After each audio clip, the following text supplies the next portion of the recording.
Hi, fourth graders. Happy Wednesday. I am coming on here today to read you another chapter out of Because of Winn-Dixie. So today we're on chapter 24, and there's only 26 chapters. So I'm kind of savoring these last ones and spreading them out a bit. So chapter 24. Me and the preacher started walking and calling Winn-Dixie's name. I was glad it was raining so hard because it made it easy to cry. I cried and cried and cried the whole time I was calling for Winn-Dixie. Winn-Dixie, I screamed. Winn-Dixie, the preacher shouted. And then he whistled loud and long, but Winn-Dixie didn't show up.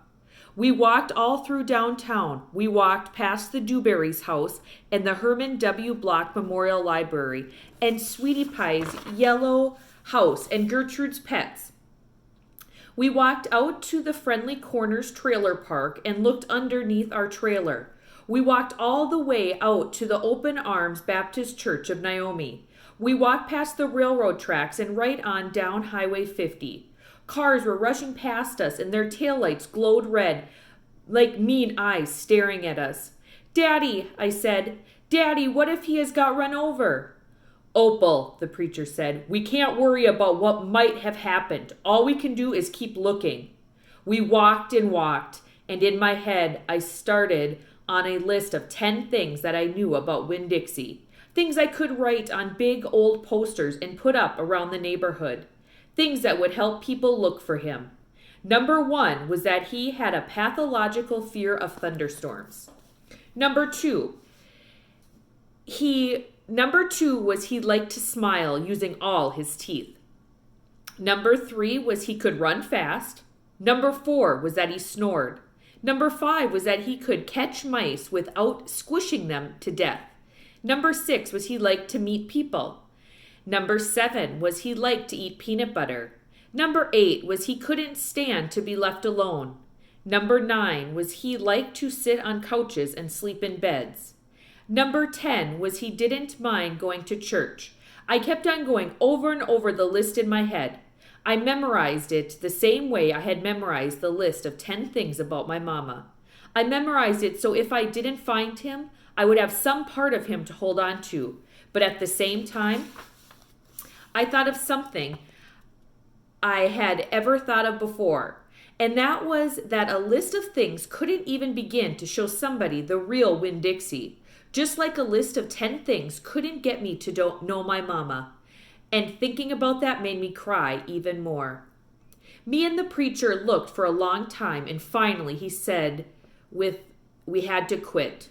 But Daddy, I said, Winn-Dixie's out there somewhere. We can't leave him.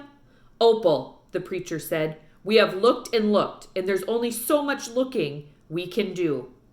I can't believe you're going to give up, I told him. India Opal, the preacher said, rubbing his nose, don't argue with me. I stood and stared at him. The rain had let up some. It was mostly a drizzle now. It's time to head back, the preacher said. No, I told him. You go ahead and go, but I'm going to keep looking. Opal, the preacher said in a real soft voice, it's time to give up. You always give up, I shouted. You're always pulling your head inside your stupid old turtle shell. I bet you didn't even go out looking for my mama when she left. I bet you just let her run off, too.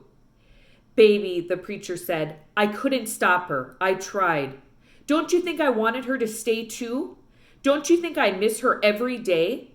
He spread his arms out wide and then dropped them to his sides. I tried, he said. I tried. Then he did something I couldn't believe. He started to cry. The preacher was crying. His shoulders were moving up and down, and he was making snuffly noises. And don't believe that losing Winn-Dixie doesn't upset me as much as it does you, he said. I love that dog. I love him too. Daddy, I said.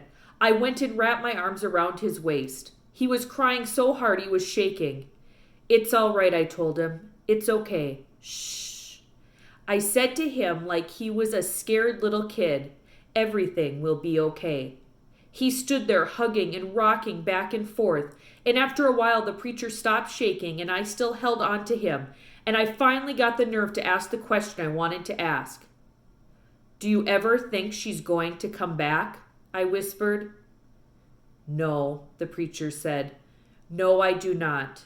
I've hoped and prayed and dreamed about it for years, but I don't think she'll ever come back. Gloria says that you can't hold on to anything, that you can only love what you've got while you've got it. She's right, the preacher said. Gloria Dump is right. I'm not ready to let Winn-Dixie go, I said. I had forgotten about him for a minute, what with thinking about my mama. We'll keep looking, said the preacher. The two of us will keep looking for him. But do you know what? I just realized something, India Opal. When I told you your mama took everything with her, I forgot one thing, one very important thing that she left behind. What? I asked. You, he said. Thank God your mama left me you. And he hugged me tighter. I'm glad I've got you too, I told him, and I meant it. I took a hold of his hand and we started walking back into town, calling and whistling for Winn-Dixie the whole way. Okay, fourth graders, that is the end of chapter 24. So we have 2 chapters left. So we will finish those up before our star party on Wednesday. So over the next week, we will finish up those last 2 chapters. Okay, I hope you have a wonderful day. Bye, fourth graders.